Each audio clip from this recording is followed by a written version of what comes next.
These films received little or no theatrical distribution in the United States, but did turn up on American television during the early 1970s. Now, an old friend of Boris Karloff, veteran character actor John Carradine, sees the sizable check given to Boris for the Mexican movies. So Carradine decides to cut a similar four-picture deal with producer Vergara's, Luis Enrique Vergara's, and makes four movies. He goes to Mexico, though. He doesn't do them in Hollywood. He actually goes to Mexico. Now, in Enigma de Muerte, Enigma of Death, directed by Federico Curiel, Carradine plays the demented boss of a Nazi sleeper cell. Nazis who are waiting for years and years to strike to bring back the Third Reich. Carradine is given in the movie to dressing up as a clown and performing in a traveling circus. His opponent in the film was the masked wrestler Mil Mascaras, the man of 1,000 masks, who is following the Santo method of not only battling in the ring, but battling evil and the supernatural. Carradine eventually perishes in a gas oven of his own design.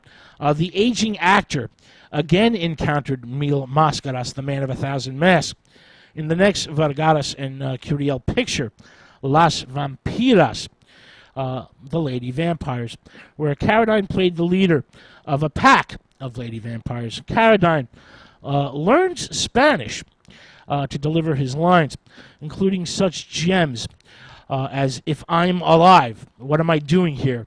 On the other hand, if I'm dead, why do I have to pee?" This line was, Carradine came up with this line himself during the 1957 theatrical production of Dracula and brought it to the movie over a decade later. Now, producer Vergara's used the Hollywood veteran again, this time as a framing device at the beginning and end of his Pacto Diabolico, also known as Diabolical Pact, also known as the Pact with the Devil, the last of Carradine's quartet of Vergara-produced Mexican horror films.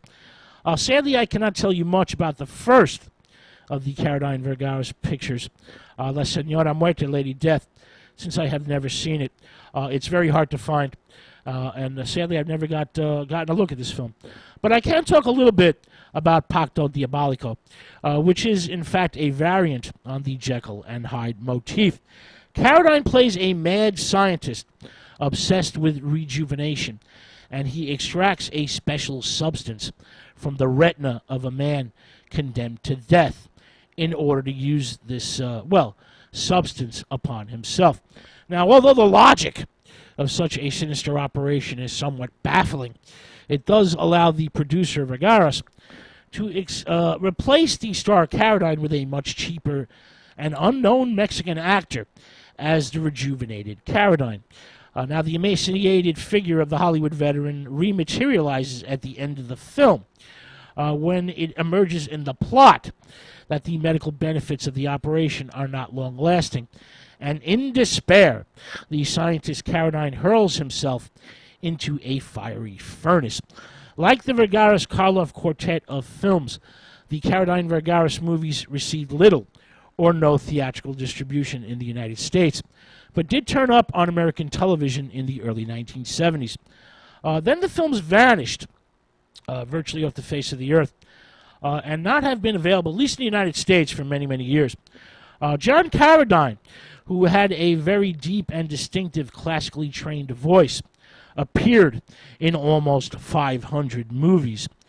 He began making horror films in the early 1940s, and first appeared as Dracula in the 1944 Universal monster movie House of Frankenstein, and would continue to frequently play the part of the vampire count throughout the rest of his long career.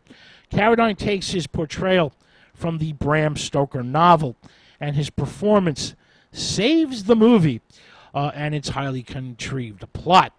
Carradine assumed his vampire role again the following year in Universal's House of Dracula, 1945. Now, the best scene in this movie is Dracula's attack upon the heroine as she plays Beethoven's Moonlight Sonata on the piano. As Dracula is about to examine, her neck, about to claim his victim.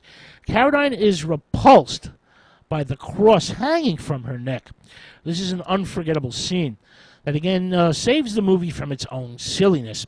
Carradine would return as Dracula in such grade Z epics as Billy the Kid versus Dracula, 1966, and The Monster Club, 1980, appearing in dozens and dozens of horror films until his death in 1988.